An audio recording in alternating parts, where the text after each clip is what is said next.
Bonjour à tous et bienvenue dans cette nouvelle vidéo de mon défi 2 vidéos par semaine, en plus des vidéos classiques, pendant 3 mois. Dans la vidéo précédente, nous avons parlé de la sensibilité ISO. Donc aujourd'hui, je vais vous donner une astuce à ce sujet. Vous savez sûrement que vous pouvez mettre les ISO en mode automatique. C'est alors l'appareil qui choisit lui-même la sensibilité ISO pour avoir une bonne exposition. Si vous avez les ISO en automatique et que vous êtes par exemple en mode manuel, si avec votre couple vitesse-diaphragme l'exposition n'est pas bonne, eh bien l'appareil photo va augmenter la sensibilité ISO. L'appareil peut également monter les ISO en mode priorité à la vitesse ou priorité à l'ouverture. En mode priorité vitesse, si le diaphragme est déjà ouvert au maximum et que l'exposition n'est toujours pas bonne, eh bien l'appareil va augmenter la sensibilité ISO. Et en mode priorité ouverture, si avec l'ouverture que vous avez choisie, l'appareil considère qu'il doit descendre à une vitesse trop basse, eh bien il va augmenter la sensibilité ISO. On peut penser qu'en laissant les ISO en mode automatique, eh bien l'appareil va augmenter trop la sensibilité ISO. Et on aura alors des photos de mauvaise qualité avec du bruit.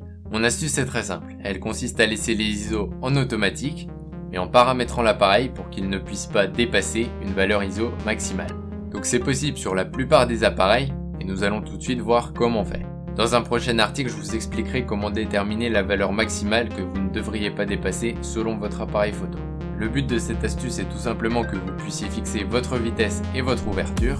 Vous laissez les ISO en automatique, comme ça vous avez toujours une bonne exposition, même si votre diaphragme est ouvert au maximum, et ça évite également que votre appareil descende trop bas votre vitesse d'obturation, et ainsi que vous ayez des photos floues.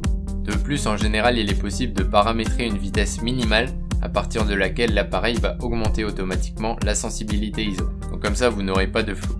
Et cette valeur de vitesse minimale peut être soit paramétrée automatiquement par l'appareil, soit vous pouvez la sélectionner manuellement. Maintenant, on va voir comment paramétrer ça chez Nikon. Donc c'est très simple, il vous suffit de vous rendre dans le menu prise de vue photo, ensuite réglage de la sensibilité, et ensuite de passer le contrôle de la sensibilité auto sur On. Vous pouvez ensuite définir la sensibilité maximale, par exemple 2500 ISO,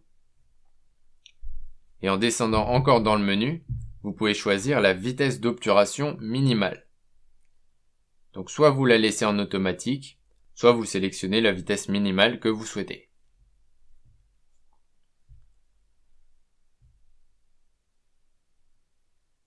Donc quand cette valeur de vitesse minimale, soit que vous avez choisi, soit que l'appareil a choisi automatiquement, est atteinte, eh bien il va augmenter la sensibilité ISO pour garder une vitesse assez élevée.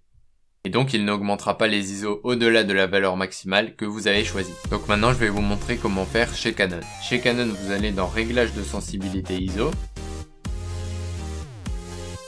Ensuite vous allez dans Plage auto. Puis vous réglez la limite minimum et la limite maximum. Donc la valeur qu'il ne dépassera pas quand il augmentera la valeur ISO.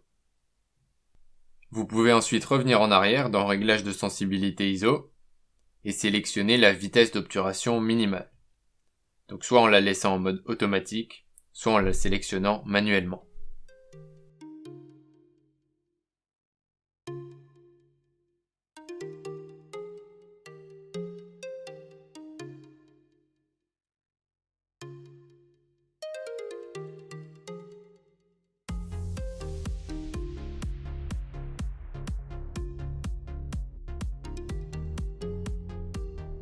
Maintenant, on va voir rapidement ce que fait l'appareil quand la valeur de la sensibilité ISO maximale est atteinte, mais que l'appareil considère que la photo n'est toujours pas bien exposée. Donc en mode priorité ouverture, eh bien l'appareil va diminuer la vitesse. Par contre, en mode manuel, eh bien la photo sera sous-exposée, comme l'appareil ne peut rien faire d'autre. En effet, il ne peut pas ouvrir davantage le diaphragme, puisque c'est vous qui avez fixé la valeur. Il ne peut pas non plus changer la vitesse d'obturation que vous avez fixée, et les ISO sont à la valeur maximale que vous avez définie. De même, en mode priorité vitesse, eh bien la photo sera sous-exposée, puisque l'appareil aura déjà ouvert le diaphragme au maximum, et donc il ne peut pas l'ouvrir plus, et toujours la valeur ISO est au maximum, donc il ne peut pas monter plus. Et bien voilà, cette vidéo est déjà terminée, j'espère que cette astuce vous a plu. Si c'est le cas, vous pouvez laisser un pouce bleu.